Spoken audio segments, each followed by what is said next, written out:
Ayun mga bossing, welcome sa ako ang EQYTC mga boss at saka Boss EQMC. So sa Boss EQMC ko to ida-download mga boss at saka dito sa aking YouTube sa EQYTC. First day natin ngayon mga boss na magtuturo tayo ng paano mag-vlogging mga boss kasi marami nang nagba-vlogging.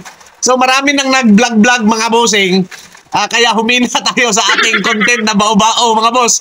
Kasi halos lahat vlogger na. So ito sa hindi pa nagba-vlog mga bossing, ito ang ituturo ko sa inyo.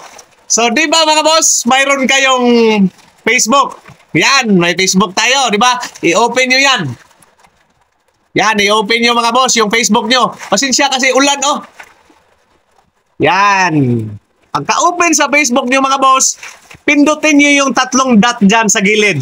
Pindutin nyo yung tatlong dot. Yan, pag napindot nyo mga bossing, pag nakita nyo yan, yan mga bossing, professional mode, pag yan ay naka-on, ito kasi sa akin ay on na. Na-on na ito mga boss. Pag yan ay naka-on mga bossing, ibig sabihin ay hindi pa on yan. So pindutin nyo para maging ganyan. Pag naka-off na yan, ang ibig sabihin, yan ay on. So kabaliktaran mga boss. Ayan, pindutin nyo. Pag pindot nyo, balik kayo sa account nyo mga boss, tingnan nyo. Yan, makikita nyo yan yung dashboard. Pag pinindot nyo yung dashboard mga bossing, ay ganyan mga boss. Yan, makikita nyo na kung anong reach, engagement, mga bossing, at saka mayroon na po siyang kung ilang videos ang naano nyo, na-upload nyo, kung mayroon ng nanonood. So dito mga boss, so yan mga bossing, ang ginagamit natin ay ang profile ninyo, profile account mga boss, na hindi kayo gumagamit ng page mga bossing. Yan mga boss. Ito naman pag mag-create kayo ng page mga bossing, tingnan nyo mga boss, pag nag-create kayo ng page, i-click nyo yan. Yan. Yang nasa gilid mga bossing. Tapos, scroll nyo ng konti, hanapin nyo yung page, pindutin nyo. Yan. Ako mga bossing, may dalawang page na na-create. So, EQYTC, ito wala yan. At saka Edsel Kiap Music Collection. So, dito na account mga bossing, dalawa ang page na na-create ko na. Pindutin nyo yung create. Yan.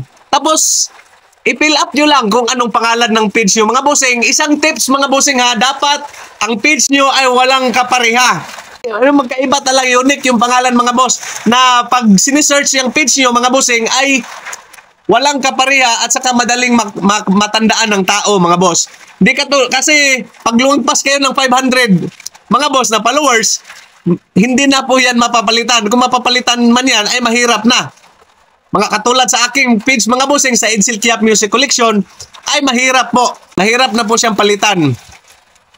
Ayan, gusto ko sanang palitan yan mga boss. Kaso lang, dumami na yung page, followers niya. So yan mga boss, ang ating video ngayong araw na ito. Sana, nakatulong ako sa inyo. Mag-vlogger na po tayong lahat. So yan, ito mga bossing, yung tutorial natin.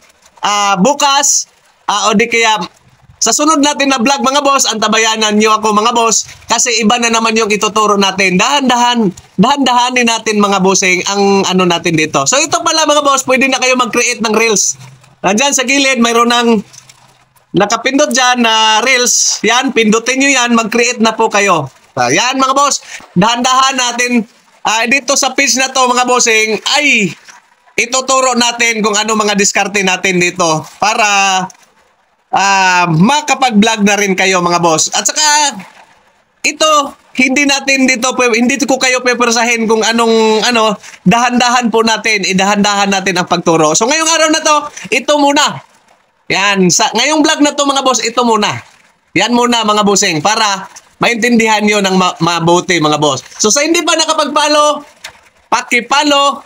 Sa gustong mag-share, paki-share na rin para mga bossing matutunan din ng iba. So mag-vlogging tayo mga boss.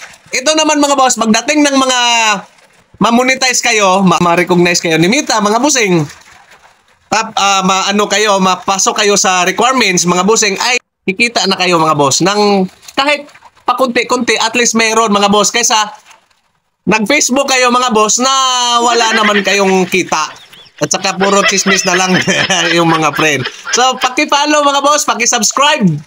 sa baba, sa aking YouTube, paki-follow sa taas kung sa FB nyo to nakikita na video. Thank you for watching.